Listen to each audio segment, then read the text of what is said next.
Bible ക്ലാസ്സായിട്ട് കർത്താവിന്റെ പാദപീഠത്തിൽ ചേർന്ന് വരുവാൻ സ്വർഗത്തിലെ ദൈവം നമുക്ക് അവസരം തന്നല്ലോ. താല്പര്യത്തോടെ സൂമിലായിരിക്കുന്ന എല്ലാ പ്രിയപ്പെട്ടവർക്കും വേഗം വരുന്ന കർത്താവായ യേശു ക്രിസ്തുവിന്റെ നാമത്തിലുള്ളതായ സ്നേഹ വന്ദനങ്ങളെ അറിയിക്കുന്നു. എല്ലാവരെയും ദൈവം അനുഗ്രഹിക്കുമാറാകട്ടെ.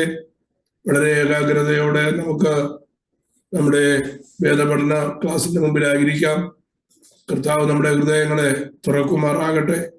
കേൾക്കേണ്ടത് കേൾക്കുവാനും അറിയേണ്ടത് അറിയുവാനും അത് ഗ്രഹിക്കേണ്ടതുപോലെ ഗ്രഹിപ്പാനും നമ്മുടെ ജീവിതത്തിൽ പ്രയോജനപ്പെടുമാറ് അത് ഹൃദയത്തിൽ സംഗ്രഹിക്കുവാനും ദൈവമായ കർത്താവ് നമ്മെ സഹായിക്കുമാറാകട്ടെ. വേദപുസ്തകത്തിൽ ദൈവത്തിന്റെ പ്ലാൻ ഓഫ് റിഡംഷൻ ആണ് നമ്മുടെ പഠന വിഷയം എന്ന് ഓർമ്മയുണ്ടായിരിക്കുമല്ലോ. ഉൽപ്പത്തി പുസ്തകം തുടങ്ങി വെളിപ്പാട് പുസ്തകം വരെ കർത്താവിന്റെ പ്ലാൻ ഓഫ് റിഡംഷൻ നമുക്ക് വിവിധ നിലകളിൽ കാണുവാനായിട്ട് കഴിയും. ആ റിഡംഷന്റെ ഏറ്റവും ഫസ്റ്റ് പാർട്ട് എന്ന് പറയുന്നത് പാപത്തിൽ വീണുപോയതായ മനുഷ്യനെ പാപത്തിൽ നിന്ന് രക്ഷിക്കുക എന്നുള്ളതാണ് ദൈവത്തിന്റെ ഏറ്റവും വലിയ പദ്ധതി, അല്ലെങ്കിൽ സാൽവേഷൻ പ്ലാൻ ഓഫ് ഗോഡ് എന്ന് പറയുന്നത്.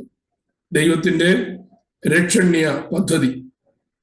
ആ സാൽവേഷൻ പ്ലാൻ ഓഫ് ഗോഡ് എന്താണ് എന്ന് വ്യക്തമാക്കുന്ന നിഴലാണ് നമുക്ക് പുറപ്പാട് പുസ്തകത്തിൽ കാണുവാൻ കഴിയുന്നത്.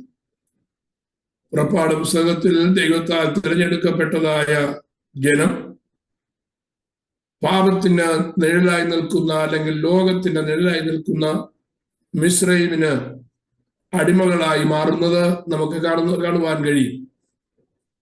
പുറപ്പാട് പുസ്തകത്തിന്റെ ആദ്യ ഭാഗത്ത് ദൈവത്തിന്റെ നിർണയപ്രകാരമുള്ളതായ സമയം വന്നപ്പോ ദൈവം തന്റെ പ്ലാൻ ഓഫ് സാൽവേഷൻ അവിടെ വർക്കൗട്ട് ചെയ്യുവാൻ ആരംഭിക്കുകയാണ്. ദൈവത്തിന്റെ രക്ഷണീയ പദ്ധതി അവിടെ അത് വർക്കൗട്ട് ചെയ്യുവാൻ ആരംഭിക്കുകയാണ്. അത് വർക്കൗട്ട് ചെയ്യുവാൻ ദൈവം ആദ്യം ചെയ്യുന്നത് ദൈവത്തിന്റെ പദ്ധതി പ്രകാരമുള്ളതായ ഒരു മനുഷ്യനെ അതിനുവേണ്ടി നിയോഗിക്കുക എന്നുള്ളതായി. ഇതൊക്കെ നമ്മൾ വിശദമായി ചിന്തിച്ചതായ കാര്യമാണ്. നിങ്ങളെ ആ ഒരു ചാലിലേക്ക് കൊണ്ടുവരാൻ വേണ്ടി ഞാൻ വീണ്ടും അതൊന്ന് ചുരുക്കമായി റിപ്പീറ്റ് ചെയ്യുന്നത് മാത്രമേ ഉള്ളൂ. ഇന്നലെ മുതൽ ശാരീരികമായി വളരെ ക്ലേശത്തിലായിരിക്കുന്നു. തീവ്രമായ ചുമയുടെ അസ്വസ്ഥതകളുണ്ട്. അപ്പോ ക്ലാസ് എത്രത്തോളം സുഗമമായി മുന്നോട്ട് പോകും എന്നെനിക്ക് അറിയത്തില്ല. ഞങ്ങളെ ഓർത്ത് നിശ്ചയമായും പ്രാർത്ഥിക്കണമേ. കർത്താവ് നമ്മെ സഹായിക്കട്ടെ. Praise the Lord. അപ്പോ കർത്താവ് ആദ്യം ചെയ്തത്, അല്ലെങ്കിൽ ദൈവമായ യഹോവ ആദ്യം ചെയ്തത്, തന്റെ പദ്ധതി നിറവേറുന്നതിന് ആ മിസ്രൈമിന്റെ അടിമത്വത്തിലായിപ്പോയതായ തന്റെ ജനത്തെ വിടുവിക്കേണ്ടതിന് ദൈവം തന്റെ പദ്ധതി പ്രകാരം ഒരു മനുഷ്യനെ ഒരുക്കുന്നത് നമുക്ക് ആദ്യ ഭാഗത്ത് കണ്ടു. ആ മനുഷ്യനാണ് മോശ. ദൈവത്തിന്റെ സമയം വരെ മോശയെ ദൈവം വിവിധ നിലകളിൽ അഭ്യസന കളരികളിൽ കൂടെ കടത്തിവിട്ടു. ദൈവത്തിന്റെ പദ്ധതി പ്രകാരമുള്ളതായ അഭ്യസനം പൂർത്തിയായപ്പോ അതൊരു പക്ഷേ ലോകത്തിന്റെ കണ്ണിൽ ഒന്നുമില്ല എന്ന് കണ്ടേക്കാം. പക്ഷേ ദൈവത്തിന്റെ പദ്ധതിയിൽ, ദൈവത്തിന്റെ യൂണിവേഴ്സിറ്റിയിൽ കൂടെ താൻ നീണ്ട 80 വർഷം പഠിച്ചിറങ്ങുകയായിരുന്നു എന്ന് നാം ചിന്തിക്കുമ്പോഴാണ് ദൈവത്തിന്റെ ആ വലിയ പദ്ധതിയുടെ മഹനീയത കാണുവാൻ കഴിയുന്നത്. 80 വർഷമാണ് ദൈവത്തിന്റെ ആ യൂണിവേഴ്സിറ്റിയിൽ മോശ പഠിച്ച പാകമായി ദൈവത്തെ അതുപോലെ അനുസരിപ്പാൻ തക്കവണ്ണം ഏൽപ്പിക്കപ്പെട്ടതായ ഒരു മനുഷ്യനായി മാറുന്നത്.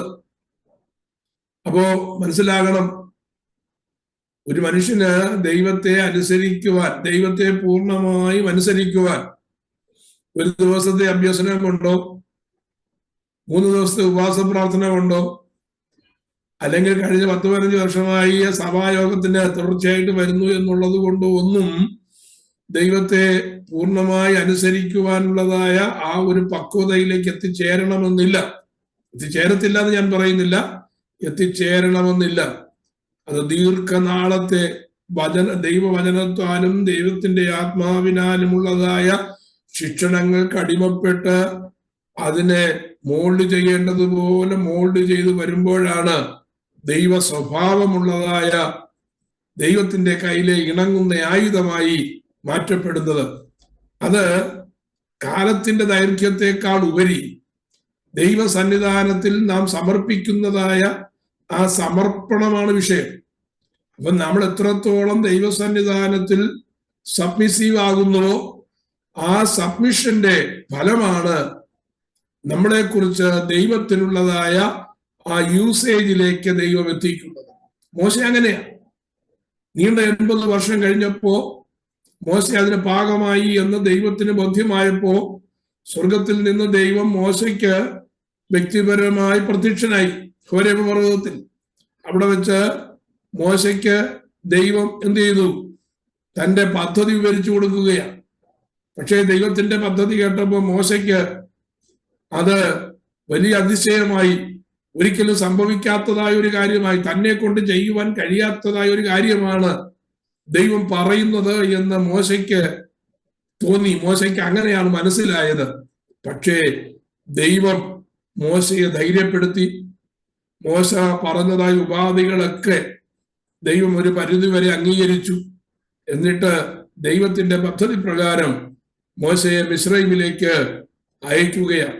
80 വയസ്സുള്ളതായ ഒരു വൃദ്ധനായ മനുഷ്യൻ, ലോക രാജ്യങ്ങളുടെ നെറുകയിൽ നിൽക്കുന്ന, എല്ലാ വിധത്തിലും നെറുകയിൽ നിൽക്കുന്ന മിസ്രൈം രാജ്യത്തെ അടിമകളായിരിക്കുന്നതായ ജനത്തെ വിടുവിക്കേണ്ടതിന് നിരായുധനായി, ആയുധം ഒന്നും കയ്യിലില്ലാതെ, ഒരു ആട്ടിടയൻ ഉപയോഗിക്കുന്നതായ വടിയോടുകൂടെ 80 വയസ്സുള്ളതായ ഒരു മനുഷ്യൻ ഏകനായി പോകുകയാണ്. Praise the Lord. അതാണ് ദൈവത്തിന്റെ പദ്ധതി എന്ന് പറയുന്നത്. ആ മനുഷ്യൻ മിസ്രൈമിലേക്ക് കടന്നു വന്നു. മിസ്രൈമിലേക്ക് കടന്നു വന്നപ്പോ തന്റെ ജനത്തോട് മോശ പറഞ്ഞു, ഞാൻ നിങ്ങളെ വിടുവിപ്പാനായിട്ട് ഇറങ്ങി ദൈവം അയച്ചതാണ് എന്ന് പറഞ്ഞ് ജനത്തെ ഒന്ന് കൺവിൻസ് ചെയ്തു. പക്ഷേ മോശ മിസ്രൈം രാജാവായ ഫറവോന്റെ മുമ്പിൽ, ഫറവോന് മോശയെ കുറിച്ച് അറിവ് ലഭിച്ചപ്പോ ഫറവോന്റെ ചിന്ത മാറി, ഫറവോന്റെ ഭാവം മാറി.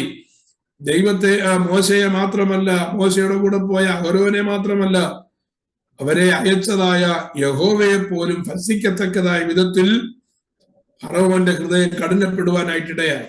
ആ കഠിനത ആദ്യം വെളിപ്പെട്ടത് എവിടെയാണ് എന്ന് നമുക്ക് കഴിഞ്ഞ ക്ലാസ്സിൽ 6-ാം അധ്യായത്തിൽ നമ്മൾ ചിന്തിച്ചു. അതുവരെ മിസ്രൈമിന്റെ മേൽ ഫറവോൻ ഏൽപ്പിച്ചിരുന്നതായ ആ വേലയുടെ കാഠിന്യം അവൻ കൂട്ടുവാനിടയായി. ആ വേലയുടെ കാഠിന്യത്തിൽപ്പെട്ട് ഊഴിയവേലക്കാരാലുള്ളതായ മർദ്ദനത്തിന് അടിമപ്പെട്ട് ജനം വല്ലാതെ ഭാരപ്പെട്ടു. നമ്മൾ വായിക്കുന്നത് അവരുടെ ജീവിതം വലിയ കയ്പായി തീർന്നു എന്ന്.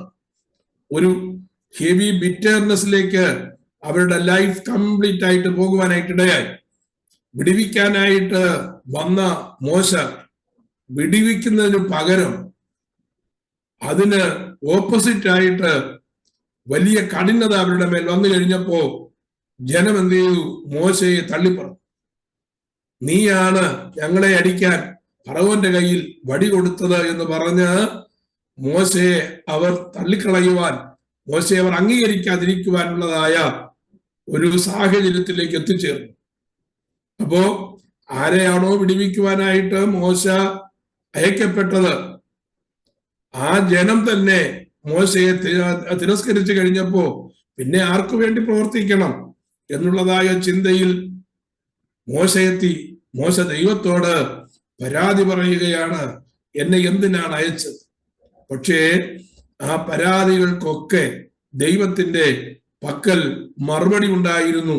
ആ മറുപടിയാണ് നമുക്ക് കാണുവാനായിട്ട് കഴിയുന്നത്.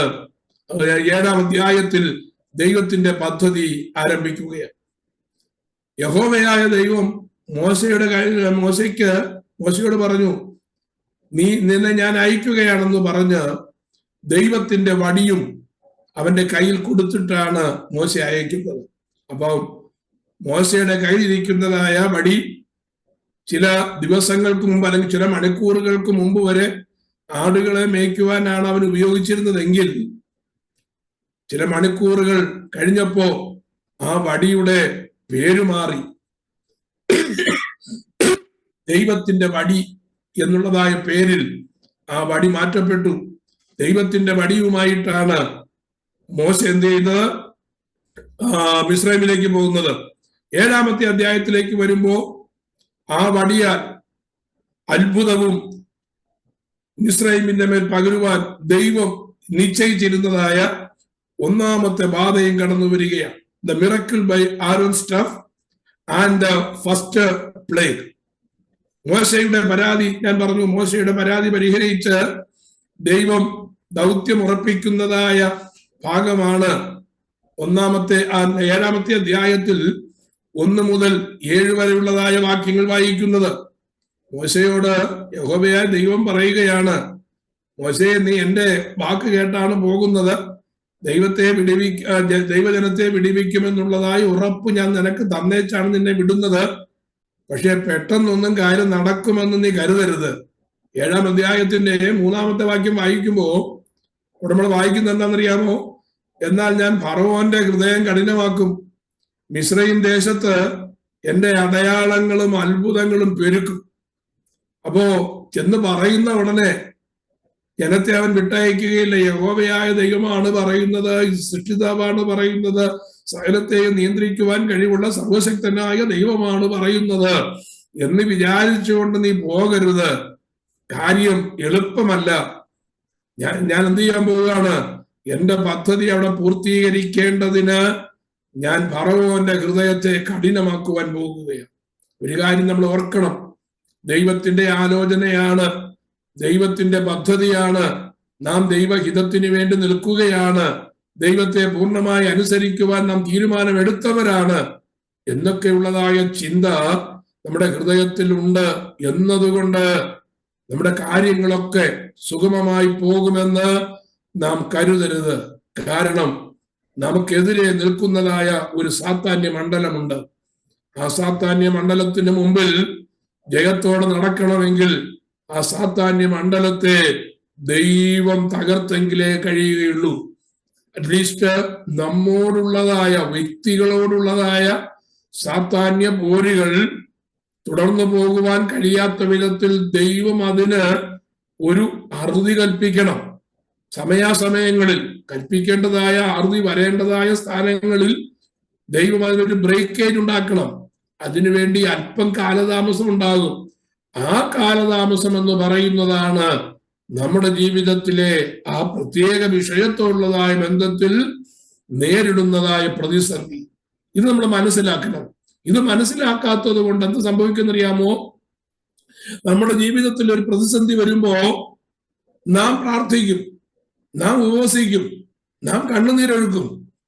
പക്ഷേ നാം ഉദ്ദേശിക്കുന്നതായ സമയത്ത്, നാം ഉദ്ദേശിക്കുന്നതായ രീതിയിൽ ഒരു വിടുതൽ കാണാതിരിക്കുമ്പോ നമുക്ക് നിരാശ വരും, നമ്മൾ ഡെസ്പറേറ്റ് ആവും, നമ്മൾ ഡിസപ്പോയിന്റഡ് ആവും, നമുക്ക് നമ്മുടെ ജീവിതത്തിൽ അവിശ്വാസം അഥവാ അൺബിലീഫ്നെസ് കടന്നു വരും. നമ്മുടെ സംശയമായി ദൈവത്തെ ചോദ്യം ചെയ്യുവാൻ ഇടയാകും. ദൈവസന്നിധിയിൽ നിന്ന് നാം പിന്മാറിപ്പോകുവാൻ ആരംഭിക്കും. ശ്രദ്ധിക്കണം, ദൈവസന്നിധിയിലെ ഉണർവെന്ന് പറയുന്നത് അത് സ്റ്റേബിൾ ആണ്. ഉപവാസം വെക്കുമ്പോ, അല്ലെങ്കിൽ പ്രാർത്ഥന വെക്കുമ്പോ, അല്ലെങ്കിൽ ആരാധിക്കുമ്പോ നമുക്ക് ലഭിക്കുന്നതായ ഉണർവ് ആത്മാവിന്റെ ഉണർവാണെങ്കിൽ അത് സഭായോഗം കഴിയുമ്പോഴും നിലനിൽക്കും. ഉപവാസം കഴിഞ്ഞ അടുത്ത ഉപവാസം വരെ അത് നിലനിൽക്കും. മനസ്സിലാക്കണം, ദൈവം പകരുന്നതായ ആത്മാവിന്റെ അനുഭവമാണെങ്കിൽ അത് സ്ഥിരമായിരിക്കും. നമ്മുടെ ഇമോഷണലി വരുന്നതായ ഭാവഭേദമാണെങ്കിൽ അത് നൈമിഷികമായി അവസാനിക്കും. അത് മനസ്സിലാക്കണം. അപ്പൊ നമുക്ക് വരുന്നതായ ഉണർവെന്ന് പറയുന്ന കാര്യമുണ്ടല്ലോ, ആത്മീക ചൈതന്യം എന്ന് പറയുന്ന വിഷയമുണ്ടല്ലോ, അത് നമ്മളൊന്ന് ശ്രദ്ധിക്കണം. അത് ശ്രദ്ധിക്കണമെന്ന് പറഞ്ഞു കഴിഞ്ഞാൽ അതിന് നിലനിൽപ്പുണ്ടോ എന്ന് നോക്കണം. അത് നിലനിൽപ്പുണ്ടോ എന്ന് പരിശോധിക്കാനാണ് നമ്മുടെ ജീവിതത്തിൽ നാം ഉദ്ദേശിക്കാത്ത, നാം കരുതാത്തതായ അപ്രതീക്ഷിതമായ സംഭവങ്ങൾ ഉണ്ടാകുന്നത്. അപ്രതീക്ഷിതമായ അങ്ങനെയുള്ളതായ വിഷയങ്ങൾ ഉണ്ടാകുമ്പോൾ, നമ്മുടെ മനസ്സിനെ മടുപ്പിക്കുന്നതായ വിഷയങ്ങളാകട്ടെ ഉണ്ടാകുമ്പോൾ, അതിൻ്റെ മുമ്പിൽ ക്ഷീണിച്ച് തളർന്ന് പിന്നെ നമുക്ക് പ്രാർത്ഥനയും വേണ്ട, ആരാധനയും വേണ്ട, ഉപവാസവും വേണ്ട എന്നുള്ളതായ നിലയിലേക്ക് ഒരു വ്യക്തി എത്തിച്ചേരുകയാണെങ്കിൽ അവരിലുണ്ടായത് സ്പിരിച്വൽ റിവൈവൽ അല്ല, ഇമോഷണൽ റിവൈവൽ ആണ്. ഇമോഷണൽ റിവൈവൽ ഒരു പ്രയോജനവും ഇല്ലാത്തതാണ്. അത് ദൈവത്തിനൊന്നും ചെയ്യുവാൻ കഴിയാത്തതുമാണ്. അത് സ്പിരിച്വൽ റിവൈവൽ ആണെന്ന് നമ്മെ ധരിപ്പിക്കുന്നത് ഒരു സ്പിരിറ്റ് ഓഫ് ഡിസെപ്ഷൻ ആണെന്നും കൂടെ മനസ്സിലാക്കണം. അപ്പോ ഇവിടെ ഞാൻ പറഞ്ഞു വന്നത് എന്താന്ന് ചോദിച്ചു കഴിഞ്ഞാൽ, മോശയ്ക്ക് വലിയ ഉണർവുണ്ടായി. ഹോരേബ് പർവ്വതത്തിലെ ദർശനം ഭയങ്കര ദർശനമാണ്. ആ ദർശനത്തിന്റെ മധ്യത്തിൽ മോശ വീറോടെ ഉശിരോടെ വരികയാണ്. വരുമ്പോ ആദ്യം തന്നെ ഒരു പ്രതിസന്ധി, 4-ാം അധ്യായത്തിൽ പ്രതിസന്ധി നേരിട്ടതാ. പക്ഷെ അവിടെ മോശ ജയിച്ചു. തിരിച്ച് ഇസ്രായേലിലേക്ക് വന്നു കഴിഞ്ഞപ്പോ ജലം അവനെ ഉന്തിക്കളഞ്ഞു. ഫറവോൻ അവനെ കേട്ടില്ല. മാത്രമല്ല ദൈവവും പറയുകയാണ്, ഞാൻ ഫറവോന്റെ ഹൃദയത്തെ കഠിനമാക്കും. മോശയുടെ നിലനിൽപ്പ് നോക്കിക്കേ. മോശ എന്താ ചെയ്തത്? ദൈവത്തിന്റെ സന്നിധാനത്തിൽ ഫറവോന്റെ ഹൃദയം ദൈവം കഠിനമാക്കിയാലും, ജനം എന്നെ ഉന്തിക്കളഞ്ഞാലും, കാര്യങ്ങളൊക്കെ പ്രതിസന്ധിയിലേക്ക് പോയാലും, ദൈവം പിന്നത്തേതിൽ തന്റെ വാഗ്ദത്തം നിവർത്തിക്കും, തന്റെ രക്ഷണീയ പദ്ധതി പൂർത്തീകരിക്കുമെന്ന് ഉറപ്പുകൾ ലഭിച്ചതായ മോശ ഓരോ പ്രതിസന്ധിയെയും തരണം ചെയ്യുകയാണ്. അപ്പൊ ആ പ്രതിസന്ധി തരണം ചെയ്യുന്നതാണ് ആ ദൈവം മിസ്രൈമിൽ ചെയ്യുന്നതായ ബാധകളുടെ മോശയെ സംബന്ധിക്കുന്നതായ സംഭവം. പക്ഷെ മറുഭാഗത്ത് മോശയ്ക്ക് അങ്ങനെ ആത്മീയമായ ബലം വർദ്ധിച്ചുകൊണ്ടേ ഇരിക്കുമ്പോൾ തന്നെ മറുഭാഗത്ത് ദൈവത്തിന്റെ ശിക്ഷ മിസ്രൈമിന്മേൽ വന്ന് മിസ്രൈമിന്റെ ശക്തി ക്ഷയിച്ച് പോവുക. അപ്പൊ രണ്ട് കാര്യമാണ്. ദൈവം കാര്യങ്ങൾ താമസിപ്പിക്കുമ്പോ രണ്ട് കാര്യങ്ങൾ നടക്കുമെന്ന് നമ്മൾ ഓർക്കണം. ദൈവം നമ്മുടെ വിഷയത്തിൽ കാര്യങ്ങൾ താമസിപ്പിക്കുമ്പോ, ദൈവത്തിന്റെ വാഗ്ദത്തം താമസിപ്പിക്കുമ്പോ, ദൈവ പ്രവൃത്തി താമസിപ്പിക്കുമ്പോ രണ്ട് കാര്യം ദൈവം നാം അറിയാതെ ചെയ്തുകൊണ്ടിരിക്കുകയാണ്. ഒന്ന്, നാം അതിൽ പ്രതിരോധിക്കുന്നത് കൊണ്ട് നമ്മുടെ പ്രതിരോധ ശക്തി, നമ്മുടെ സ്പിരിച്വൽ സ്ട്രെങ്ത് കൂടിക്കൊണ്ടിരിക്കുക, ആത്മീയ ശക്തി കൂടിക്കൊണ്ടിരിക്കുകയാണ്. മറുഭാഗത്ത് നമ്മെ എതിർക്കുന്ന സാത്താന്യ മണ്ഡലത്തിന്റെ ശക്തി ക്ഷയിച്ചു കൊണ്ടിരിക്കുകയാണ്. എന്തിനാണത്? മുന്നോട്ടുള്ളതായ പാത സുഗമമാക്കേണ്ടതിന് വേണ്ടിയാണത്. അപ്പോ ഞാൻ പറഞ്ഞു വന്നത്, ഫറവോന്റെ ഹൃദയം കഠിനമാക്കും. മിസ്രയീം ദേശത്ത് എന്റെ അടയാളങ്ങളും അത്ഭുതങ്ങളും ഞാൻ പെരുക്കും. I will harden Pharaoh's heart and multiply my signs and my wonders in the land of Egypt. അപ്പോ ദൈവം പറഞ്ഞ് ഞാൻ വിട്ടയക്കുമെന്നല്ല, ഞാൻ ഫറവോന്റെ ഹൃദയം കഠിനമാക്കുമെന്ന് മോശയ്ക്ക് മനസ്സിലായി. മോശയുടെ ദൈവം പറഞ്ഞു, ഞാൻ അത്ഭുതങ്ങൾ ഓരോന്നായി മിസ്രയീമിന്റെ മേൽ കാണിക്കാൻ പോകുകയാണ്. ഒന്നാമത്തെ അത്ഭുതം എന്താ നോക്കിക്കേ. Praise the Lord. അത് വടി സർപ്പമായി തീരുന്നതായ സംഭവമാണ്. 8-ാമത്തെ വാക്യം മുതൽ 13-ാമത്തെ വാക്യം വരെ നമുക്ക് ആ ഒന്നാമത്തെ അത്ഭുതത്തിന്റെ കാര്യങ്ങൾ കാണുവാനായിട്ട് കഴിയും. അപ്പം ഫറവോനോട് യഹോവ മോശയോടും അഹരോനോട് 8-9 വാക്യങ്ങൾ വായിക്കുമ്പോ യഹോവ മോശയോടും അഹരോനോടും, ഫറവോൻ നിങ്ങളോട് ഒരു അത്ഭുതം കാണിപ്പീനെന്ന് പറഞ്ഞാൽ നീ അഹരോനോട് നിന്റെ വടി എടുത്ത് ഫറവോന്റെ മുമ്പാകെ നിലത്തിടുക എന്ന് പറയണം. അതൊരു സർപ്പമായി തീരുമെന്ന് കൽപ്പിച്ചു. അങ്ങനെ മോശയും അഹരോനും ഫറവോന്റെ അടുക്കൽ ചെന്നു. യഹോവ തങ്ങളോട് കൽപ്പിച്ചതുപോലെ ചെയ്തു.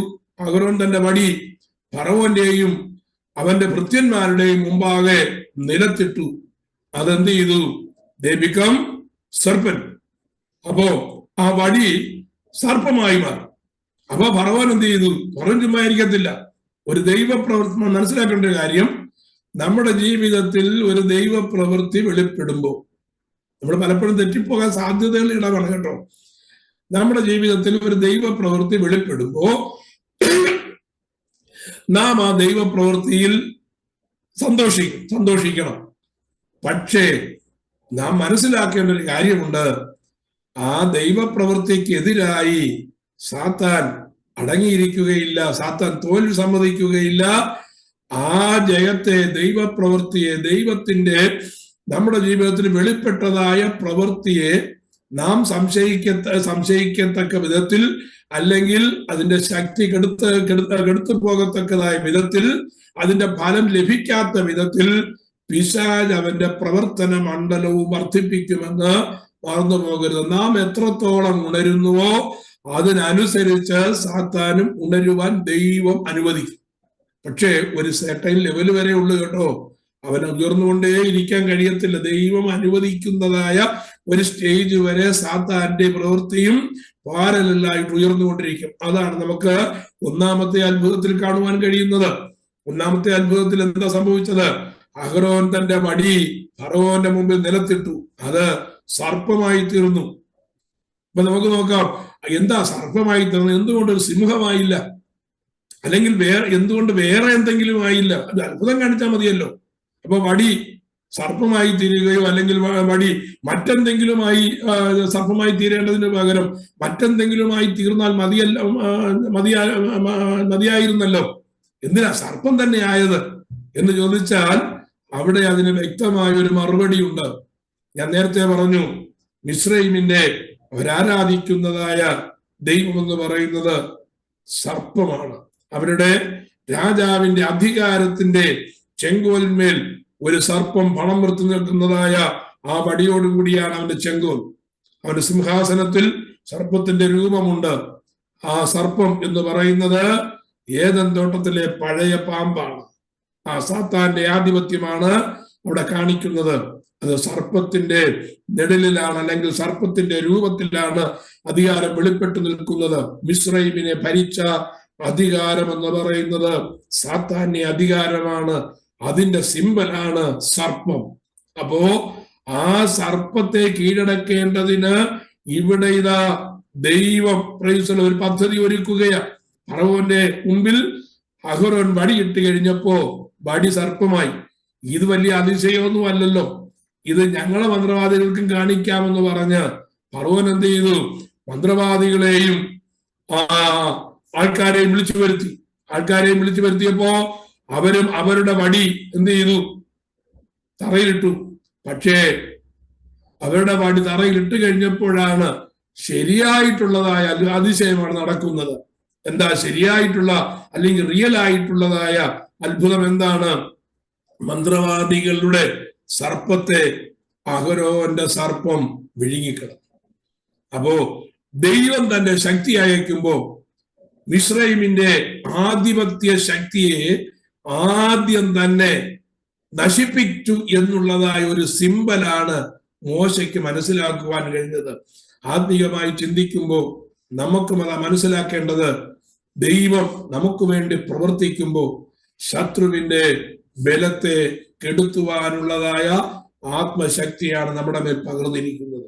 ഇന്ന് പകലിൽ ഈ രാത്രിയിൽ ദൈവത്തിന്റെ വചനം നാം കേട്ടുകൊണ്ടിരിക്കുമ്പോൾ നാം മനസ്സിലാക്കേണ്ട ഒരു കാര്യം, നാം പ്രതിസന്ധികൾ കൂടെ കടന്നു പോകുമ്പോൾ, പ്രതികൂലങ്ങൾ കൂടി കടന്നു പോകുമ്പോൾ ആ പ്രതികൂലങ്ങളെ ഭയങ്കരമായി വിചാരിക്കേണ്ട ഒരു സർപ്പത്തിന് പകരം അനേക സർപ്പങ്ങൾ വന്നാലും ആ സർപ്പത്തെ ഭയപ്പെടേണ്ടതായ കാര്യമില്ല.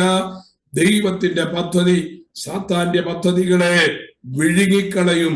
ദൈവത്തിന്റെ അധികാരം സാത്താന്റെ അധികാരങ്ങൾക്ക് ദൈവത്തിന്റെ അധികാരത്തിന് സാത്താന്റെ അധികാരങ്ങൾ കീഴ്പ്പെട്ടിരിക്കുകയാണ്. അത് ഏതു നിമിഷവും ദൈവത്തിന്റെ ആധിപത്യത്തിന്റെ ആ മൂർധന്യാവസ്ഥയിലേക്ക് എത്തിച്ചേരും. ഇതാണ് ദൈവത്തിനെ മനസ്സിലാക്കേണ്ടത്. ഫറവോന്റെ മന്ത്രവാദികളുടെ കയ്യിൽ ഇപ്പൊ എന്തില്ല? വടിയില്ല. അവരുടെ ദൈവത്തിന്റെ ശക്തി തെളിയിക്കാനുള്ളതായ ആയുധം തൽക്കാലം അവരുടെ കയ്യിൽ നഷ്ടപ്പെട്ടു. പ്രൈസല്ലോ. ഇത് കഴിഞ്ഞപ്പോ മോശ വിചാരിച്ചു കാണും, ഇതൊരു ഭയങ്കര അത്ഭുതമല്ലേ, അതുകൊണ്ട് ഇപ്പൊ ജനത്തെ വിട്ടയക്കുമെന്ന്. പക്ഷേ ദൈവത്തിന്റെ പദ്ധതി അങ്ങനെ ആയിരുന്നില്ല. 7-ാമത്തെ അധ്യായം 13-ാമത്തെ വാക്യം വായിക്കുമ്പോ ഫറവോന്റെ ഹൃദയമോ യഹോവ അരുളി ചെയ്തതുപോലെ കഠിനപ്പെട്ടു, അവൻ അവരെ ശ്രദ്ധിച്ചതുമില്ല. ആ വാക്ക് ശ്രദ്ധിക്കണം. He had not shown any care about them. ഇങ്ങനെ ഒരു മോശ ഉണ്ടെന്നോ ഒരു അഹരോൻ ഇവിടെ വന്നെന്നോ പോലും ശ്രദ്ധിക്കാത്ത രീതിയിൽ അവന്റെ ശ്രദ്ധയെ അവരുടെ മകനിൽ നിന്ന് മാറിപ്പോയി. അപ്പോ അവഗണിച്ചു കളയുകയാണ്. ദൈവജനത്തെ അവഗണിക്കുന്നതായ ഫറവോന്റെ വ്യാപാരമാണ്. ഞാൻ പറയട്ടെ, നമ്മെ ആരെങ്കിലും അവഗണിക്കുമ്പോൾ മനസ്സിലാക്കേണ്ട ഒരു കാര്യം, അവഗണന ഒരിക്കലും ദൈവസന്നിധിയിൽ നിന്നല്ല വരുന്നത്. അത് നമ്മെ മടുപ്പിക്കുവാൻ, നമ്മെ ബലഹീനമാക്കുവാൻ, നമ്മുടെ പ്രവൃത്തി സാധ്യമല്ലാതാക്കി മാറ്റുവാൻ സാത്താന്യ ശക്തി ഒരുക്കുന്നതായ തന്ത്രമാണ് അവഗണന എന്ന് പറയുന്നത്. മോശയാകട്ടെ അഹരോനാകട്ടെ ഫറവോന്റെ അവഗണന അവര് സാരമാക്കിയതേ ഇല്ല. അവരത് വിട്ടുകളയുകയാണ്. ആരെങ്കിലും നമ്മെ അവഗണിച്ചാൽ നാം പരാതി പറയാൻ പോകണ്ട, നാം അതിന്റെ പിന്നാലെ പോകണ്ട. അത് just leave it to our God. He will do according to his will and wish. Praise the Lord. ഒന്നാമത്തെ ബാധ തീർന്നു. രണ്ടാമത്തെ ബാധ, യഹോവയായ ദൈവം മോശയോട് പറയുകയാണ്, എന്ത് ചെയ്യണം? ഏതായാലും ജനത്തെ വിട്ടയച്ചില്ല, അതുകൊണ്ട് നീ ഭാരപ്പെടേണ്ടതായ കാര്യമില്ല. നീ ചെയ്യേണ്ടത്, യഹോവ മോശയെ അയച്ചത്, ഫറവോന്റെ ഹൃദയം കഠിനപ്പെട്ടിരിക്കുന്നു, ജനത്തെ വിട്ടയപ്പാൻ അവന് മനസ്സില്ല. രാവിലെ അതുകൊണ്ട് നീ ഫറവോന്റെ അടുക്കൽ ചെല്ലണം. അവൻ എന്ത് ചെയ്യും? വെള്ളത്തിന്റെ അടുക്കൽ ഇറങ്ങി വരും. നീ അവനെ കാണുവാൻ നദീ തീരത്ത് നിൽക്കണം. സർപ്പമായി തീർന്ന വടിയും കയ്യിലെടുത്തുകൊള്ളണം. രാവിലെ ഫറവോൻ എവിടെ ഇറങ്ങി വരും? നദിയുടെ കരയിൽ ഇറങ്ങി വരും. എന്തിനാ? മുഖം കഴുകാനല്ല കേട്ടോ, അല്ലെങ്കിൽ കാലിങ്ങയും കഴുകാനല്ല ഇറങ്ങി വരുന്നത്, കുളിക്കാനല്ല ഇറങ്ങി വരുന്നത്. നൈൽ എന്ന് പറയുന്നത് അവരുടെ ദേവതയാണ്. ഈജിപ്തുകാരുടെ ദേവത എന്ന് പറയുന്നത്, ശക്തിയുള്ള ദേവതയായി അവർ കരുതുന്നത് നൈൽ നദിയെയാണ്. അപ്പോ ആ നൈൽ നദിയെ ആരാധിക്കുവാൻ, അല്ലെങ്കിൽ നൈൽ നദിയെ പൂജിക്കുവാൻ, നൈൽ നദിയെ ബഹുമാനിക്കാനായിട്ടാണ് ആരിറങ്ങി വരുന്നത്? ഫറവോൻ ഇറങ്ങി വരുന്നത്. ദൈവത്തെ രാവിലെ അവൻ ദൈവത്തെ മാനിക്കും, ദൈവത്തെ എന്ത് ചെയ്യണം? പൂജിക്കണം. അതിനു വേണ്ടി ഇറങ്ങി വരുന്നത്. അപ്പോ ആ ഇറങ്ങി വരുമ്പോൾ ദൈവമാണെന്ന് സങ്കല്പിച്ചുകൊണ്ട് നൈലിന്റെ അടുക്കലേക്ക് ഇറങ്ങി വരുന്നതായ ഫറവോൻ നൈലിന്റെ അടുക്കലേക്ക് വരുമ്പോൾ നീ ചെല്ലണം, നീ കടന്ന് ഉണങ്ങിക്കളയരുത്. അപ്പോ മോശയുടെ ചിന്ത എന്താണ്? ഫറവോൻ എപ്പോഴാണ് നൈൽ നദിയുടെ കരയിൽ ഇറങ്ങി വരുന്നു എന്നുള്ളത്. സൂര്യൻ ഉദിക്കുന്നതിന് മുമ്പേ ആയിരിക്കും ആരിറങ്ങി വരുന്നത്? ഫറവോൻ ഇറങ്ങി വരുന്നത്. അതിനു മുമ്പേ മോശ അവിടെ ഹാജരായിരിക്കണം. ദൈവപ്രവൃത്തിക്ക് വേണ്ടി തയ്യാറാകുന്ന ദൈവത്തിന്റെ ജനം എന്ത് ചെയ്യണം? ദൈവം പറയുന്നതായ സമയത്ത് തയ്യാറായിരിക്കണം. എനിക്ക് വേറെ ജോലിയൊന്നും ഇല്ലല്ലോ, അല്ലെങ്കിൽ എനിക്ക് വേറെ ഉത്തരവാദിത്വമൊന്നും ഇല്ലല്ലോ, ഞാന് കിടന്ന് എന്റെ സമയം കഴിയുന്നത് വരെ ഉറങ്ങാമെന്ന് വിചാരിച്ചല്ല ആര്? മോശ. ഫറവോൻ ഇറങ്ങി വരുന്നതിന് മുമ്പേ മോശ അവിടെ തയ്യാറാണ്. അപ്പോ നാം ദൈവത്തിന്റെ സമയത്ത് തയ്യാറായിരിക്കണം എന്നുള്ളതായ ഒരു ഹിന്റും കൂടെ നമുക്കവിടെ കാണുവാനായിട്ട് കഴിയും. അപ്പം ഫറവോന്റെ അടുക്കൽ ഇറങ്ങി ചെല്ലണം. എന്നിട്ട് അവനോട് പറയേണ്ടത്, മരുഭൂമിയിൽ എന്നെ ആരാധിപ്പാൻ എന്റെ ജനത്തെ വിട്ടയക്ക എന്ന് കൽപ്പിച്ച് എബ്രായരുടെ ദൈവമായ യഹോവ എന്നെ നിന്റെ അടുക്കൽ അയച്ചു. നീയോ ഇതുവരെ കേട്ടില്ല. ഞാൻ യഹോവ എന്ന് നീ ഇതിനാൽ അറിയുമെന്നിങ്ങനെ യഹോവ കൽപ്പിക്കുന്നു. ഇതാ എന്റെ കയ്യിലുള്ള വടി കൊണ്ട് ഞാൻ നദിയിലെ വെള്ളത്തിൽ അടിക്കും, അത് രക്തമായി തീരും. നദിയിലെ മത്സ്യം ചാകും, നദി നാറും, നദിയിലെ വെള്ളം കുടിപ്പാൻ മിസ്രയീമ്യർക്ക് അറപ്പ് തോന്നും.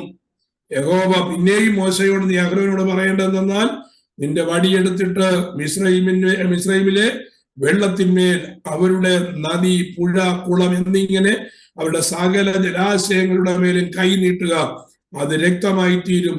മിസ്രയീം ദേശത്ത് എല്ലായിടവും മരപാത്രങ്ങളിലും കൽപാത്രങ്ങളിലും രക്തമുണ്ടാകുമെന്ന് കൽപ്പിച്ചു. നീ നൈൽ നദി എന്ത് ചെയ്യണം? നൈൽ നദിയെ അടിക്കണം, ഇതിലെ വെള്ളം രക്തമായി തീരും.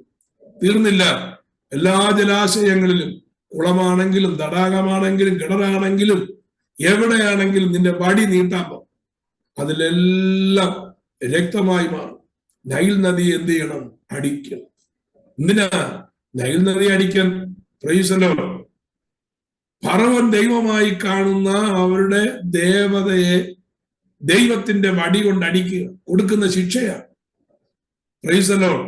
അത് വിവരിക്കേണ്ട കാര്യമില്ലല്ലോ. അടിച്ചു കഴിഞ്ഞപ്പോ എന്ത് സംഭവിച്ചു? അടിച്ചു കഴിഞ്ഞപ്പോ അത് രക്തമായി മാറി. അപ്പോ ഒറ്റ അടിക്ക് ചാവാനുള്ള കെൽപ്പേ ഉള്ളൂ നൈൽ ദേവതയ്ക്ക്. അപ്പൊ അതാണ് നമുക്കിവിടെ സിമ്പിളായിട്ട് മനസ്സിലാക്കാൻ കഴിയേണ്ടത്. അപ്പം രണ്ടാമത്തെ ആ ദേവശിക്ഷയും കഴിഞ്ഞു. അത് കഴിഞ്ഞിട്ട് എന്താ സംഭവിക്കുന്നത് നമുക്കറിയാം. യഹോവ നദിയെ അടിച്ചിട്ട് 7 ദിവസം. അപ്പം നദി എവിടെ നോക്കിയാലും രക്തമാണ്. കുടിക്കാൻ വെള്ളം എടുത്താൽ കപ്പിനകത്ത് രക്തം, കുളിക്കാനായിട്ട് പൈപ്പ് തുറന്നാൽ രക്തം, കിച്ചണിലേക്ക് ചെന്ന് വെള്ളം കുടിക്കാന്ന് വിചാരിച്ചു കഴിഞ്ഞാൽ രക്തം, എവിടെ നോക്കിയാൽ രക്തം. ആ രക്തത്തിന്റെ നാറ്റം കൊണ്ട് മിസ്രയീം ആകെ കഷ്ടപ്പെട്ട് കാണും. ചിന്തിച്ചു നോക്കിയേ, എത്രത്തോളം ആ ഒരു വല്ലാത്ത ശിക്ഷയാണ് മിസ്രയീമിൽ ദൈവം കൊടുത്തതെന്ന് നോക്കിയേ. നദിയിലെ മത്സ്യം ചാകും, നദി നാറി, നദിയിലെ വെള്ളം കുടിപ്പാൻ, ആ നദിയിലെ മാത്രമല്ല കിണറുകളിലെ വെള്ളം കുടിപ്പാൻ ജനത്തിന് അറപ്പ് തോന്നി. മോശയും അഹരോനും യഹോവ കൽപ്പിച്ചതുപോലെ ചെയ്തു. അവൻ ഫറവോന്റെയും അവന്റെ ഭൃത്യന്മാരുടെയും മുമ്പാകെ വടിയോങ്ങി നദിയുള്ള വെള്ളത്തിൽ അടിച്ചു. നദിയിലുള്ള വെള്ളമൊക്കെയും രക്തമായി തീർന്നു. അപ്പോ ദൈവം, അവർ ആരാധിക്കുന്നതായ ദൈവം ശിക്ഷാർഹനാണ്, അല്ലെങ്കിൽ അവരാരാധിക്കുന്നതായ ദൈവം അതൊരു മിഥ്യയാണ് എന്ന് അത്യുന്നതനായ ദൈവം ഫറവോന്റെ മുമ്പിൽ തെളിയിക്കുകയാണ്. പക്ഷേ ഫറവോന്റെ ഹൃദയം എന്തായില്ല? 22-ാമത്തെ വാക്യത്തിൽ മിസ്രയീമ്യ മന്ത്രവാദികളും തങ്ങളുടെ മന്ത്രവാദത്താൽ അതുപോലെ ചെയ്തു. എന്നാൽ യഹോവ അരുളി ചെയ്തിരുന്നത് പോലെ ഫറവോന്റെ ഹൃദയം കഠിനപ്പെട്ടു, അവൻ അവരെ ശ്രദ്ധിച്ചതുമില്ല. വീണ്ടും ശ്രദ്ധിക്കണം, ഫറവോൻ അവരെ ശ്രദ്ധിച്ചതേ ഇല്ല എന്ന്. ഫറവോൻ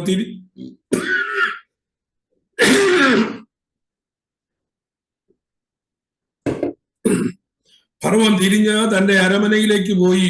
ഇതും അവൻ ഗണ്യമാക്കിയില്ല.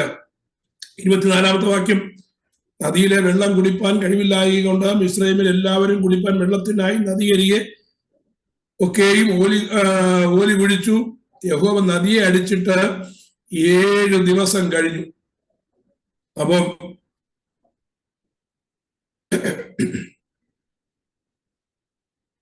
യഹോവ നദിയെ അടിച്ചിട്ട് 7 ദിവസം കഴിഞ്ഞു. അടുത്തത് യഹോവയുടെ ഭാരം മിസ്രയീമിന്മേൽ വീണ്ടും വരികയാണ്. അടുത്തത് 3 ബാധ. 8-ാം അധ്യായത്തിലേക്ക് വരുമ്പോ അവിടെ 3 ബാധ ഒന്നിച്ചു വരികയാണ്. തവളയും പേനും നയിച്ചു.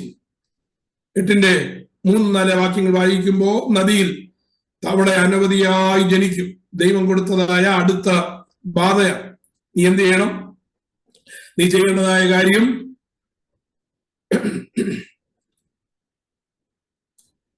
യഹോവ മോശയെ കൽപ്പിച്ചത്, നീ ഫറവോന്റെ അടുക്കൽ ചെന്ന് പറയേണ്ടതെന്നാൽ യഹോവ ഇപ്രകാരം അരുളി ചെയ്യുന്നു, എന്നെ ആരാധിപ്പാൻ എന്റെ ജനത്തെ വിട്ടയക്കുക. ഡിമാൻഡ് മാറിയിട്ടില്ല. ഡിമാൻഡ് അത് തന്നെയാണ്, എന്നെ ആരാധിക്കാൻ എന്റെ ജനത്തെ വിട്ടയക്കുക. നീ അവരെ വിട്ടയപ്പാൻ സമ്മതിക്കയില്ലെങ്കിൽ ഞാൻ നിന്റെ രാജ്യത്തെ ഒക്കെയും തവളയെ കൊണ്ട് ബാധിക്കും. നദിയിൽ തവള അനവധിയായി ജനിക്കും. അത് കയറി നിന്റെ അരമനയിലും ശയനഗൃഹത്തിലും കട്ടിലിന്മേലും നിന്റെ ഭൃത്യന്മാരുടെ വീടുകളിലും നിന്റെ ജനത്തിന്റെ മേലും അപ്പം ചൂടുന്ന അടുപ്പുകളിലും മാവ് കുഴയ്ക്കുന്ന തൊട്ടികളിലും വരും. തവള നിന്റെ മേലും നിന്റെ ജനത്തിന്റെ മേലും നിന്റെ സകല ഭൃത്യന്മാരുടെ മേലും കയറും. ഒന്ന് ഭാവനയിലൊന്ന് കണ്ടു നോക്കണം. മഴ സമയത്തൊക്കെ നാട്ടിൽ നമ്മുടെ വീട്ടിൽ ചിലപ്പം തവള കയറി വരും. ഒരു തവള കയറി കഴിഞ്ഞാൽ നമ്മുടെ മനോഭാവം എന്താണ്? ചിന്തിച്ചിട്ടുണ്ടോ? ഒരു തവളയാണ് കയറിയിരിക്കുന്നത്. നമ്മൾ ആ തവളയുടെ പുറകെ പോയി എവിടെങ്കിലും ചെന്ന് ഏത് മൂലയിലായാലും കുഴപ്പമില്ല, അതിനെ അടിച്ച് പുറത്താക്കുകയോ കൊല്ലുകയോ ചെയ്യും. നമുക്ക് അവജ്ഞയാണ്. ഒരു തവള എന്ന് പറഞ്ഞാൽ അവജ്ഞയാണ്. അത് ചെറിയ തവളയാണെങ്കിൽ. ഇത് ഫറവോന്റെ തവള എന്ന് പറഞ്ഞു കഴിഞ്ഞാൽ ഒരു കൊട്ടത്തേങ്ങയിനെക്കാളും വലിപ്പമുള്ളതായ വലിയ തവളകളാണ്. കണ്ട ഭയാനകമായി തോന്നുന്ന രീതിയിലുള്ള തവളകളാണ് കയറിയത്. അത് എവിടൊക്കെയാ കയറിയത്?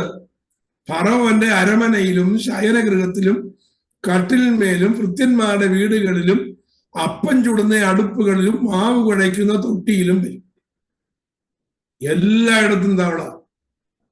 ഫറവോൻ ഒന്ന് വിശ്രമിക്കാന്ന് വിചാരിച്ച കട്ടിലോട്ട് കയറുമ്പോ കട്ടില് മൊത്തം തവള കൊണ്ട് നിറഞ്ഞിരിക്കുക.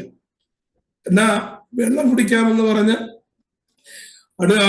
വെള്ളം കൊണ്ടുവരാൻ പറഞ്ഞ ആ വെള്ളത്തിൽ തവള.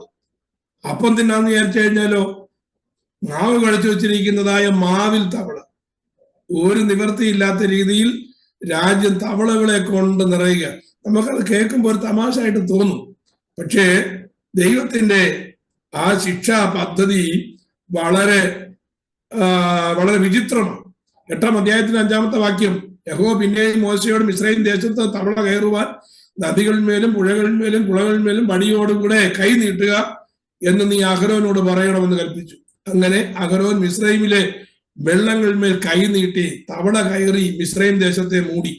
മന്ത്രവാദികളും തങ്ങളുടെ മന്ത്രവാദത്താൽ അതുപോലെ ചെയ്തു. മിസ്രയീം ദേശത്ത് തവള കയറുമാറാക്കി. ഇപ്പോ വീര്യം കാണിക്കാനായിട്ട് അവരുടെ മന്ത്രവാദം കയറി. പ്രൈസല്ലോ, മോശ ഒരു മിനിമം രീതിയിലായിരിക്കും ഒരു പക്ഷേ തവളെ അയച്ചത്, ദൈവത്തിന്റെ പ്രവൃത്തിയല്ലേ. പക്ഷേ അഹങ്കാരം കാണിക്കാൻ പോയ മന്ത്രവാദികൾ എന്ത് ചെയ്തു? അവരും തവള കയറുമാറാക്കി കഴിഞ്ഞപ്പോ എല്ലാ സ്ഥലത്തും തവള 10 മടങ്ങ് വർദ്ധിച്ചു എന്നോണം പറയാം. അപ്പോ ഞാനത് കൂടുതൽ വിവരിക്കുന്നില്ല. നിങ്ങൾ അതിന് എന്തൊക്കെ ഭാവനയിൽ നിങ്ങൾക്ക് ഭാവനയിൽ കൊണ്ടുവരാൻ പറ്റുമോ അതെല്ലാം ഭാവനയിൽ കൊണ്ടുവന്ന കുഴപ്പമില്ല. ഫറവോൻ മോശയെയും അഹരോനെയും വിളിപ്പിച്ചു. നോക്കിയപ്പോ ഫറവോൻ ആരും നിവർത്തിയില്ല കേട്ടോ. ഇനിയും മന്ത്രവാദിയെ വിളിച്ചിട്ട് പറഞ്ഞു കാണും, നിങ്ങൾ ഉണ്ടാക്കിയ തവളകളെ തിരിച്ചെടുക്കാൻ പറഞ്ഞു കാണും. പക്ഷെ തവള കയറ്റാൻ മാത്രമേ മന്ത്രവാദിക്ക് കഴിയത്തുള്ളൂ, ഇറക്കാൻ ആർക്ക് കഴിയത്തില്ല. മന്ത്രവാദിക്ക് കഴിഞ്ഞില്ല. ഇറക്കാൻ കഴിയുമായിരുന്നെങ്കിൽ മോശയെയും അഹരോനെയും ഫറവോൻ വിളിപ്പിക്കത്തില്ലായിരുന്നു. മോശയെയും അഹരോനെയും അവജ്ഞയോട് തള്ളിക്കളഞ്ഞിട്ട് മന്ത്രവാദികൾക്ക് പറഞ്ഞേനാമായിരുന്നു, ഈ തവളകളൊക്കെ നിങ്ങൾ ഇറക്ക് എന്ന് ഫറവോന് പറയുമായിരുന്നു. പക്ഷേ തവളകളെ കയറ്റാനേ മന്ത്രവാദിക്ക് കഴിഞ്ഞുള്ളൂ, ഇറക്കാൻ അവർക്ക് കഴിഞ്ഞില്ല.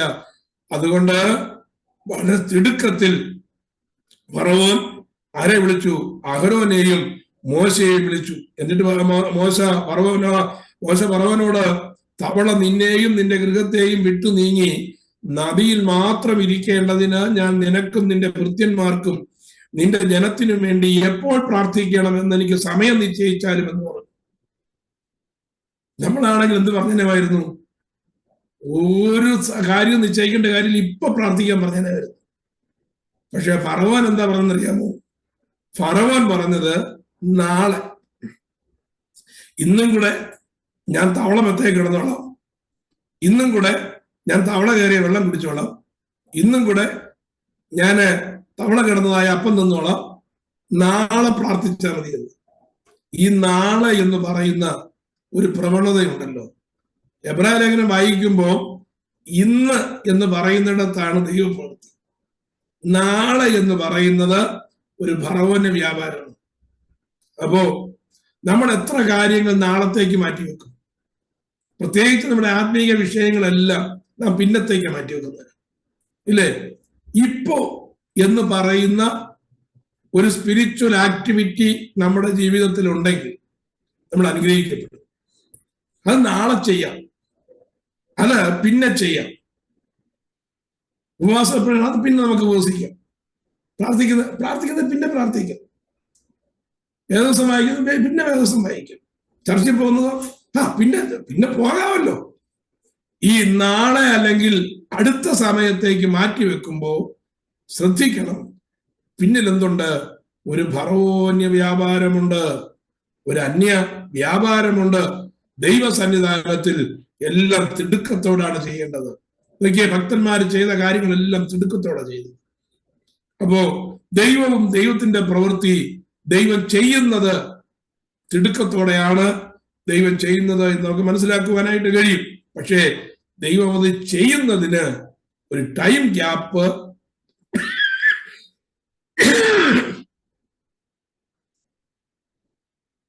ദൈവം നിശ്ചയിച്ചിട്ടുണ്ട്. ഞാൻ മുന്നോട്ട് പോകട്ടെ. ഏതായാലും ആ നാളെ എന്ന് പറയുന്നതായ കാര്യം ശ്രദ്ധിക്കണം. മോശ ഫറവോനോട്, തവള നിന്നെയും നിന്റെ ഗൃഹത്തെയും വിട്ടു നീങ്ങി നദിയിൽ മാത്രം ഇരിക്കേണ്ടത് ഞാൻ നിനക്ക് നിന്റെ ഭൃത്യന്മാർക്കും നിന്റെ ജനത്തിനും വേണ്ടി എപ്പോൾ പ്രാർത്ഥിക്കണം, എനിക്ക് സമയം നിശ്ചയിച്ചാലും എന്ന് പറഞ്ഞു. നാളെ എന്നവൻ പറഞ്ഞു, ഞങ്ങളുടെ ദൈവമായ യഹോവയെ പോലെ ആരുമില്ല എന്ന് നീ അറിയേണ്ടതിന് നിന്റെ വാക്കുപോലെയാകട്ടെ. മന്ത്രവാദികളും ഞങ്ങളുടെ മന്ത്രവാദത്താൽ അടുത്തത് 12 മുതൽ 15 വരെയുള്ളതായ വാക്യങ്ങൾ 12 മുതൽ 15 വരെയുള്ളതായ വാക്യങ്ങൾ വായിക്കുമ്പോ ഇവിടെ 4ാമത്തെ ബാധ നമുക്ക് കാണുവാനായിട്ട് കഴിയും. 12ാമത്തെ വാക്യം, അങ്ങനെ മോശയും അഹ്റോനും ഫറവോന്റെ അടുക്കൽ ഇറങ്ങി ഫറവോന്റെ മേൽ വരുത്തിയ തവള നിമിത്തം മോശ യഹോവയോട് പ്രാർത്ഥിച്ചു. മോശയുടെ പ്രാർത്ഥന പ്രകാരം യഹോവ ചെയ്തു. ഗൃഹങ്ങളിലും മുറ്റങ്ങളിലും പറമ്പുകളിലും ഉള്ളതായ തവള ചത്തുപോയി. എന്നാൽ സ്വൈരം വന്നു എന്ന ഫറവോൻ കണ്ടാറെ യഹോവ അരുളിച്ചെയ്യുന്നത് പോലെ അവൻ തന്റെ ഹൃദയത്തെ കഠിനമാക്കി അവരെ ശ്രദ്ധിച്ചതുമില്ല.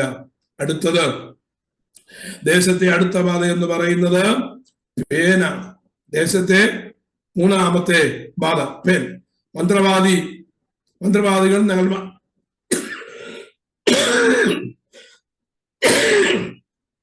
യഹോവ മോശയോട് അതിന്റെ വടി നീട്ടി നിലത്തിലെ പൊടിയെ അടിക്കാം, അത് അടിക്ക എന്ന് അഹ്റോനോട് പറയുക, അത് മിസ്രയീം ദേശത്ത് എല്ലായിടവും പേനായിത്തീരുമെന്ന് കൽപ്പിച്ചു. അവർ അങ്ങനെ ചെയ്തു. അഹ്റോൻ വടിയോടുകൂടെ കൈനീട്ടി നിലത്തിലെ പൊടിയെ അടിച്ചു. അത് മനുഷ്യരുടെ മേലും മൃഗങ്ങളുടെ മേലും പേനായി തീർന്നു. മിസ്രയീം ദേശത്തെങ്ങും നിലത്തിലെ പൊടിയെല്ലാം പേനായി മാറി.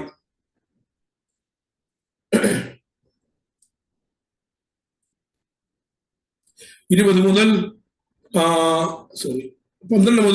15 വരെയുള്ളതായ വാക്യങ്ങളാണ്. 18 മുതൽ 19 വാക്യം, മന്ത്രവാദികളും തങ്ങളുടെ മന്ത്രവാദത്താൽ പേൻ ഉളവാക്കുവാൻ അതുപോലെ ചെയ്തു, അവർക്ക് കഴിഞ്ഞില്ല.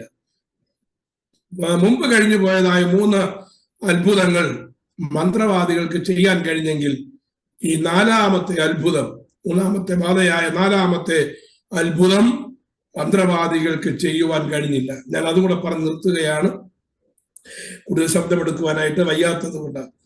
അപ്പോ അവിടെ നമുക്ക് മനസ്സിലാക്കുവാൻ കഴിയുന്നത്, ദൈവം കാണിക്കുന്ന അല്ലെങ്കിൽ ദൈവത്തിന്റെ പ്രവൃത്തിക്ക് ഇമിറ്റേഷനായി പിശാചിന് പ്രവർത്തിപ്പാൻ കഴിയും. അത് നമ്മുടെ ജീവിതത്തിൽ നമ്മൾ മനസ്സിലാക്കേണ്ട കാര്യമാണ്. ദൈവത്തിന്റെ ആത്മാവ് പ്രവചിക്കുന്നത് പോലെ സാത്താന് പ്രവചിക്കാൻ കഴിയും. ദൈവത്തിന്റെ ആത്മാവിന് അത്ഭുതം കാണിക്കാൻ കഴിയാതെ ഏതത്ഭുതമായാലും അത്ഭുതം കാണിക്കാൻ കഴിയുന്നത് പോലെ സാത്താനും അത്ഭുതം കാണിക്കാൻ കഴിയും. ദൈവത്തിന്റെ ആത്മാവിന് വീര്യപ്രവൃത്തി ചെയ്യാൻ കഴിയുന്നത് പോലെ സാത്താനും ചെയ്യുവാൻ കഴിയും. പക്ഷേ 3ാമത്തെ പ്രവൃത്തി വന്നപ്പോ സാത്താന്റെ പ്രവൃത്തിക്ക് അവിടെ അതിര് വീണു. പിന്നെ ഉള്ളതൊന്നും അവന് ചെയ്യുവാൻ അവന്റെ ഫറവോനോ അവന്റെ മന്ത്രവാദികൾക്കോ അവന്റെ ശകുനവാദികൾക്കോ ചെയ്യുവാൻ കഴിയാത്ത വിധത്തിൽ ദൈവപ്രവൃത്തി എക്സീഡ് ചെയ്യുകയാണ്. നമ്മൾ മനസ്സിലാക്കേണ്ടതായ ഒരു കാര്യം, ആത്മീയ ജീവിതത്തിൽ നമ്മെ ചതിക്കുന്ന സ്പിരിറ്റ് ഓഫ് ഡിസെപ്ഷൻ ഉണ്ട്. അത് പ്രവചനത്തിലുണ്ട്, അത്ഭുതങ്ങളിലുണ്ട്, രോഗശാന്തികളിലുണ്ട്, പ്രാർത്ഥനയ്ക്ക് മറുപടി ലഭിക്കുന്നതായ വിഷയങ്ങളിലുണ്ട്. എല്ലാത്തിലും ഇമിറ്റേഷൻ ഉണ്ട്. അതുകൊണ്ട് അത്ഭുതങ്ങളുടെ പുറകെയോ പ്രാർത്ഥന കേൾക്കുന്നു എന്ന് വ്യാജേന പിശാചൊരുക്കുന്നതായ പദ്ധതികൾക്ക് പിന്നാലെയോ ദൈവജനം പോകരുത്. അത്ഭുതങ്ങളുടെയും അടയാളങ്ങളുടെയും പുറകെ പോകുന്നവർ ചതിക്കപ്പെടും.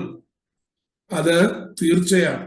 കാരണം കൃപയുടെ സുവിശേഷത്തിന്, കർത്താവായ യേശുക്രിസ്തുവിൽ കൂടെയുള്ളതായ കൃപയുടെ സുവിശേഷത്തിന്റെ അടിസ്ഥാനം അത്ഭുതമോ അടയാളമോ അല്ല. കർത്താവ് ശിഷ്യന്മാരെ 2 പ്രാവശ്യം 70 പേരെ വീതം 2 പ്രാവശ്യം അയക്കുന്നത് നമുക്ക് സുവിശേഷങ്ങൾ വായിപ്പാൻ കഴിയും. അവർ പോകുമ്പോ കർത്താവ് അവർക്ക് രോഗികളെ സൗഖ്യമാക്കുവാനും കുഷ്ഠരോഗികളെ ശുദ്ധമാക്കാനും മരിച്ചവരെ ഉയർപ്പിക്കുവാനും ഒക്കെയുള്ള അധികാരം കൊടുത്തിട്ടാണ് വിടുന്നത്. പക്ഷേ അവർ അതെല്ലാം ചെയ്തു. അതെല്ലാം ചെയ്ത് അവർ സന്തോഷത്തോടെ മടങ്ങി വന്ന് കർത്താവിനോട് പറയുകയും ചെയ്യുകയാണ്, കർത്താവെ, സകലതും ഞങ്ങൾ പറയുന്നത് അനുസരിക്കുന്നുണ്ട്, എല്ലാ കാര്യങ്ങളെല്ലാം സ്മൂത്തായിട്ട് പോകുന്നുണ്ട്. അതുപോലെ സംഭവിച്ചു.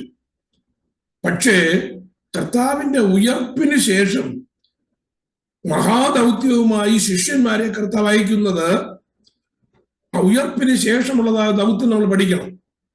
28-ാം അധ്യായം, മത്തായിയുടെ സുവിശേഷം 28-ാം അധ്യായം അതിന്റെ 18 മുതലുള്ളതായ വാക്യങ്ങളും, മർക്കോസിന്റെ സുവിശേഷം 16-ാം അധ്യായത്തിലും, അതുപോലെ അപ്പോസ്തല പ്രവൃത്തിയുടെ പുസ്തകത്തിലും നമ്മൾ വായിക്കുന്നത് അത്ഭുതങ്ങൾ ചെയ്യാനുള്ള കഴിവല്ല അവർക്ക് കൊടുത്തത്.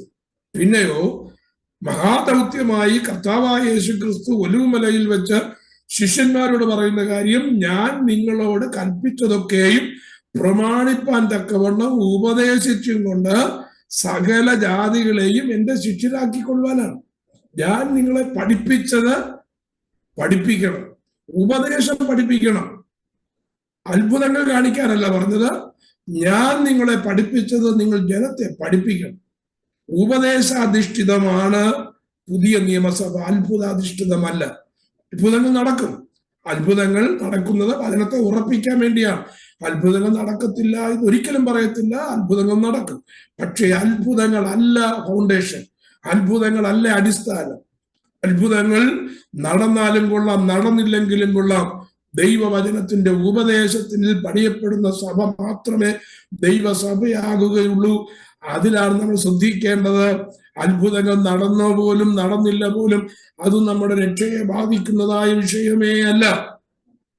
ക്യാൻസർ രോഗിയായി ഒരു മനുഷ്യൻ മരിച്ചു, പക്ഷേ അവൻ രക്ഷിക്കപ്പെട്ടവനാണെങ്കിൽ അവന്റെ ക്യാൻസർ രോഗവും രക്ഷയുമായിട്ട് യാതൊരു ബന്ധവുമില്ല. അവൻ ഉയർത്തു വരുമ്പോ ക്യാൻസർ രോഗിയായിട്ടല്ല അവൻ ഉയർത്തു വരുന്നത്. അവൻ പെർഫെക്റ്റായ ഒരു ബോഡിയോട് കൂടിയായിരിക്കും അവൻ ഉയർത്തു വരുന്നത്. അപ്പോ ശാരീരികമായ രക്ഷയല്ല, അല്ലെങ്കിൽ അത്ഭുതങ്ങളോ അടയാളങ്ങളോ അല്ല പുതിയ നിയമസഭയുടെ അടിസ്ഥാനം, ഉപദേശമാണ്. പിന്നെ കർത്താവ് എന്തിനാ അത് പറഞ്ഞത്? അത് സ്വർഗരാജ്യത്തിന്റെ രാജ്യത്തിന്റെ സുവിശേഷമാണ്. രാജ്യത്തിന്റെ സുവിശേഷം, രാജാവ് ആ സ്ഥലത്തുണ്ട്. രാജാവ് ആ സ്ഥലത്തുള്ളത് കൊണ്ട് പൗരന്മാരെ ഒരുക്കണം. പൗരന്മാരെ ഒരുക്കേണ്ടതിന് രാജാവിന്റെ സന്നിധിയിലേക്ക് ജനത്തെ കൊണ്ടുവരേണ്ടതിന് വേണ്ടി രാജാവിന്റെ സ്വഭാവം വെളിപ്പെടുത്തുവാൻ, രാജാവിന്റെ പ്രവൃത്തി വെളിപ്പെടുത്തുവാനായിട്ടാണ് കർത്താവ് രാജ്യത്തിന്റെ സുവിശേഷവുമായിട്ട് അയച്ചത്. ഇപ്പൊ പറയുന്ന രാജ്യത്തിന്റെ സുവിശേഷമല്ല, ഇപ്പൊ പറയുന്നത് കൃപയുടെ സുവിശേഷമാണ്. ആ കൃപയുടെ സുവിശേഷത്തിന് അർഹരായി തീർന്നതായ നാം കർത്താവിന്റെ സന്നിധാനത്തിൽ കർത്താവിന്റെ മണവാട്ടിയായി മാറ്റപ്പെടും എന്നുള്ളതാണ് നമുക്ക് ലഭിക്കുന്നതായ സവിശേഷത. ആകയാൽ അതിനായിട്ട് നമുക്ക് ഒരുങ്ങാം. കർത്താവിനായി നമ്മെ സഹായിക്കുമാറാകട്ടെ.